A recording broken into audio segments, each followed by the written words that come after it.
Welcome back. It has been way too long since I have made a video, and I apologize for that. Things have been crazy. These presses have been running 8 hours a day, pretty much every week. Pretty much, I'd say 3 to 4 machines have been running, and it is just a full-time job to keep those things running with paper and toner when those are both scarce. It's crazy. Over here, you notice I've changed a little something. No more IQ and no more relay unit. In the bottom of the relay unit, I had a bearing go out last week, and it all but cut through the shaft that was in there. It's probably been that way for a long time, realistically, but for me, it's just easier to pull that out. I really missed that decurler, and I hope to repair it, but for now, it's just good to take it out. It's just a mad dash from now to the end of the year, and I need to keep these things running. And I have my new clutches. Got to take that apart and put those back in there sometime. And I also have these guys, surface mount fuses from Mouser. These are actually 1.5 amp. And somebody had mentioned that the one that was on there would be a 1 amp. So I got to put that in there when I do the clutches. But the reality is that's probably not going to happen until January. I cannot wait until paper of the 12 by 18 60-pound variety is available again in my area. They've been out of stock for a few months now, so I've had to cut everything down, which just increases the amount of work I need to do. But the cutter certainly helps out with that with the automatic back gauge. But still, man, we got to get this paper situation figured out, because I end up spending like half an hour, 45 minutes making a paper out order instead of like the typical 5 to 10 minutes to just get what I need, because now I'm trying to substitute my substitutes, but it's getting trickier.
So these are running all day.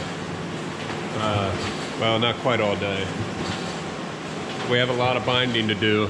It's crazy. For November, I did the math, and I did 3 times the amount of printing on those machines that I typically do in a month. So it's extra stressful to make sure that there is paper and toner here and all the parts when they're hard to find. So a big thank you to someone who wants to remain anonymous, who hooked me up with a place where I can buy toner. You really made me relax a little bit, so I could just stock up on toner, and I had good OEM toner coming. Thank you very much. So this is part of my toner order, and this is the OEM stuff. It might look like a lot of toner, but if I go at the rate I'm going, in like 3 weeks, this is gonna be on. So like last week, I had like 12 containers that I went through between the 2 machines running nonstop. So I feel a little bit better that I'm a little prepared now here on the toner side of things. And I like the OEM stuff better than the generic stuff that I was getting from China. And the stuff that I ordered like 4 weeks ago just showed up. I'll show you what that looks like.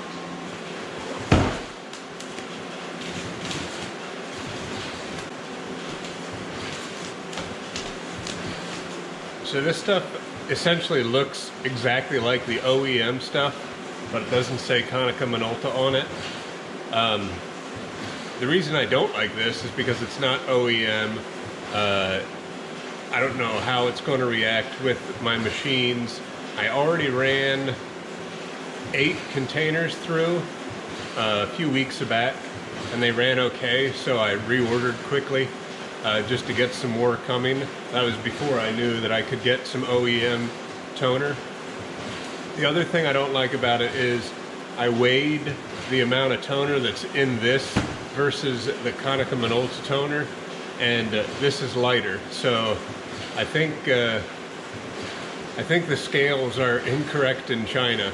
So they're skimping a little bit on filling these up. So that's another reason I don't really like getting this off-brand stuff.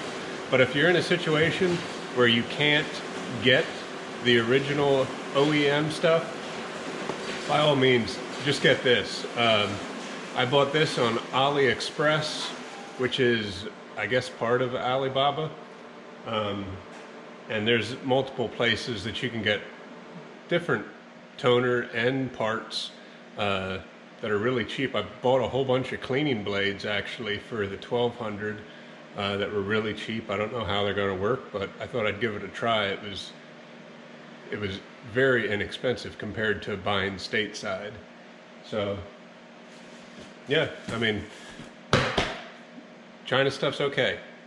And what I'm going to do with this is I want to run all the generic stuff through one machine, but I'm going to wait and do worst case scenario. So I'm going to just set this stuff to the side and use the OEM before I touch this.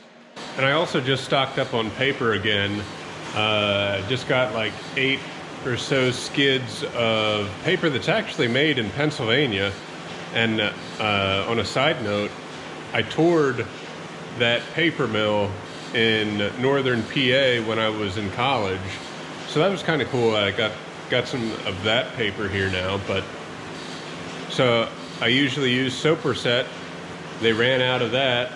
So I stocked up on Williamsburg, and I'm over halfway through the Williamsburg that I bought last month. So just this week I got a whole bunch of the Eagle paper. And the reason I did that is because I basically calculated the amount of paper that I'm using and the fact that what I had in my warehouse is going to run out around the end of the year. And when I asked my paper supplier, is paper going to be here, or do they know? Like, do they have any feelers out there? Is it going to be a couple days, a couple weeks, a couple months? And they said they have no idea when paper is going to come back in to their warehouse to then come to my warehouse. So that was all I needed to hear. So I just bought up a whole bunch more of 60-pound uncoated, and like 12-point C1S is getting hard to find. So I bought a full skid of that, and also a whole bunch of padded mailers for shipping books out.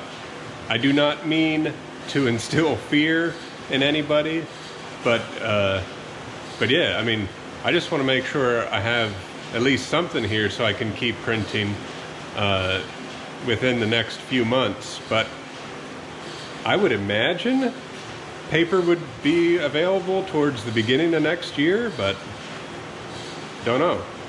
So now it's envelopes. Envelopes is the problem. I bought a couple cartons of a handful of invitation envelopes and other things like a month ago, so I'm good there.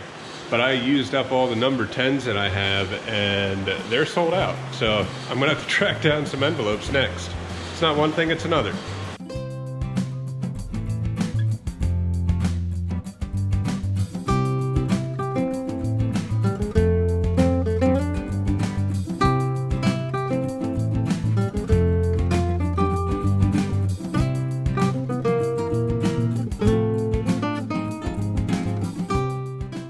So I have to admit, my to-do list for maintenance is getting longer and longer. I need to do a little bit of work on the inserter, the the valve that lets the water through has been sticking, it needs to be cleaned or looked at something.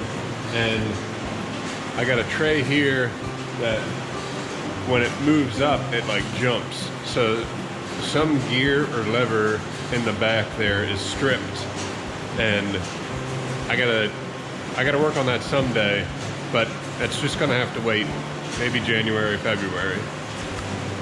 If anybody knows the part that I'm gonna need, let me know below, and I can at least order it and have the part here ready to go in there. YouTube tells me there's a lot of new people watching videos, so that's cool. If you're new here, welcome. I almost feel like I ought to introduce myself again. My name's Dan. I like printing stuff. And somebody had mentioned that I look tired and like worn out, like I was working too hard. I tell you what, it's not the printing that wears me out. It's a 2-year-old named Sadie that likes to wake me up every night. That is wearing me out. But that's okay, it's just for a time.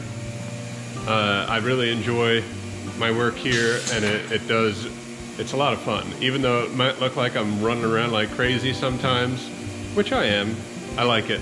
And I get a lot of enjoyment out of it. I hope you're succeeding in whatever challenges that you're facing, because I know I'm experiencing more challenges. I definitely took it for granted back in the day when I could just order as much toner or paper or parts as I wanted at any time, and it would be here in a matter of days. Not anymore. But good luck facing those challenges, and we'll catch you on the next one.